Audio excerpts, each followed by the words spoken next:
Hello नमस्कार। आजच्या नवीन व्हिडिओमध्ये मी सुनीता तुमचं सर्वांचं मनापासून खूप खूप स्वागत करते। तर मैत्रिणींनो, सध्या मी आता 2 दिवस झाले नीटच्या परीक्षेविषयी व्हिडिओ टाकत होते ना, तर त्याचेच हा व्हिडिओ असणार आहे। जुनाच आहे ती मी तुमच्यासोबत ब्लॉगचा शेअर करत आहे। तर आता मी निघालेले आहोत दादरला, प्रियाची एग्जाम आहे ना त्याच्यासाठी।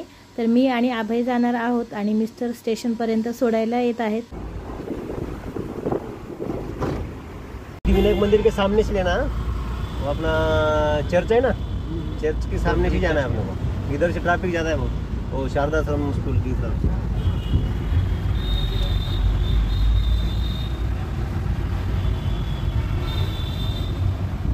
ती सगळी कामं आवरता कुठे वेळ होतो कळतच नाही। मग आम्ही आता स्टेशनला जायचं म्हटल्यानंतर टॅक्सीच करतो, कारण पटकन जाण्यासाठी। तरी पण टॅक्सीने जायचं म्हटलं की ट्रॅफिकचं टेन्शन असतंच, त्याच्यामुळे थोडंसं सांगावं लागतं ड्रायव्हरला की लवकर जाण्यासाठी इकडून घ्या तिकडून घ्या म्हणून। तर आता आम्ही इथं दादरला पोहोचलेले आहोत आणि आता जात आहोत स्टेशनला। तर चला। विचित्र वाटत नाही ना नाही काय मला तर टॅक्सी चार्ज बघणार कळलं। उम्मीद कभी छोडनी नाही चाहिए। तर इथं अभय नाही का असं म्हणत होता की तू व्हिडिओ टाकत नाहीस, काय नाही, नुसतंच व्हिडिओ करत राहतेस, तुला काहीच वाटत नाही का की एवढे व्हिडिओ बनवलेले आहेत आणि तू टाकत नाहीस? कशाला बनवायचे व्हिडिओ, आपल्याला टाकणंच होत नाही। तर बघा, मुलं सुद्धा आपण चूक केल्यानंतर अशा प्रकारे बोलतात।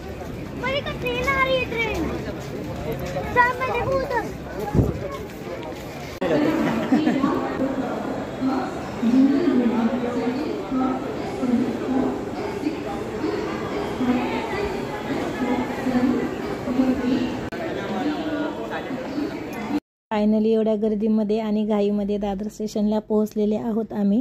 कारण किती जरी लवकर निघायचं म्हटलं ना तरी सगळी काही कामं आवरता लेट होतोच। आणि आपल्या बायकांना एक नाही तर 100 कामं असतात, ते फक्त बायकांनाच माहिती असतात की गावाला जायचं म्हटल्यानंतर किती आणि काय काय आवरावं लागतं ते।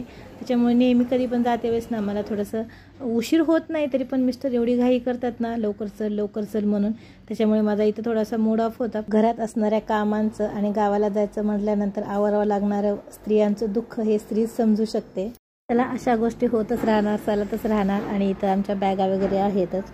आणि आता थोड्या वेळामध्ये पहा इथं लोकल आता येतात इतक्या, आणि एवढी गर्दी असते ना लोकलला की म्हणजे असं डेलीचं लाईफ म्हटलं तर बापरे, असं वाटतं की बरं झालं आपण लोकलने अपडाऊन करत नाहीत।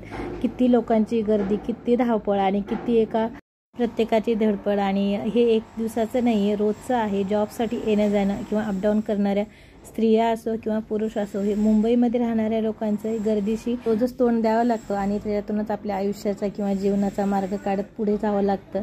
असं बघितल्यानंतर वाटतं की काय हे आयुष्य आहे, सगळीकडे असं मेंढरासारखं एकत्र कोंबल्यासारखं, आणि सगळे वेळ कमी असतो ना लोकल थांबायचा, त्याच्यामुळे अशी कंडिशन होते। थोडं जास्त वेळ जर थांबली असती तर अशा प्रकारे झाली नसती गर्दी।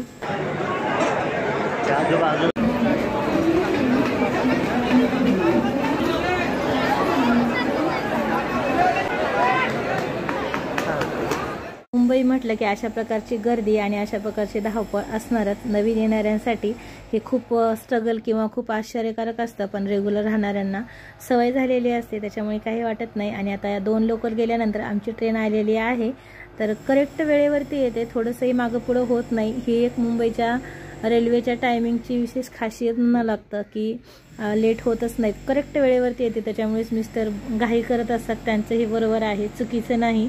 पण आपलं असतं ना की हे करा ते करा, घरचं निघता इतके 10 कामं आठवतात ना की हुश होतं निघता।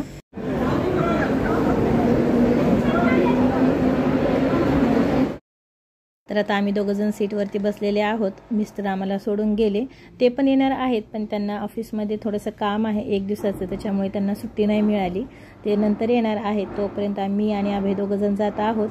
त्या दिवशी एकादशी होती, मी आपलं फराळाचं डब्यामध्ये घेतलं होतं, कारण घरी वेळच मिळाला नाही करण्यासाठी।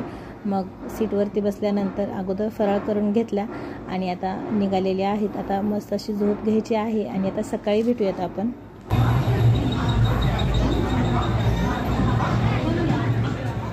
गुड मॉर्निंग सर्वांना। तर सकाळी 6 वाजताच ट्रेन लातूरला पोहोचते, अगदी सकाळी। आणि आता आम्ही निघालेले आहोत बसकडे। आता इथून आम्हाला छत्रपती शिवाजी चौकामध्ये बसने जातो आणि सकाळी सकाळी स्टेशनवरून बस असतात, वडील येतात तसं तर न्यायला, पण आता सध्या आम्ही त्यांना सकाळी सकाळी त्रास देत नाही आहेत, नकार राहू द्या, आम्ही येतो आणि इतकं काही दगदग वगैरे होत नाही, बस असलेल्या उभाच टाकलेल्या असतात त्याच्यामुळे असो. तर चला आता आम्ही निघालेले आहोत बसने आणि सकाळी सकाळचं वातावरण इतकं छान फ्रेश असतं ना की सूर्योदय वगैरे पाहून छान फिलिंग येतं.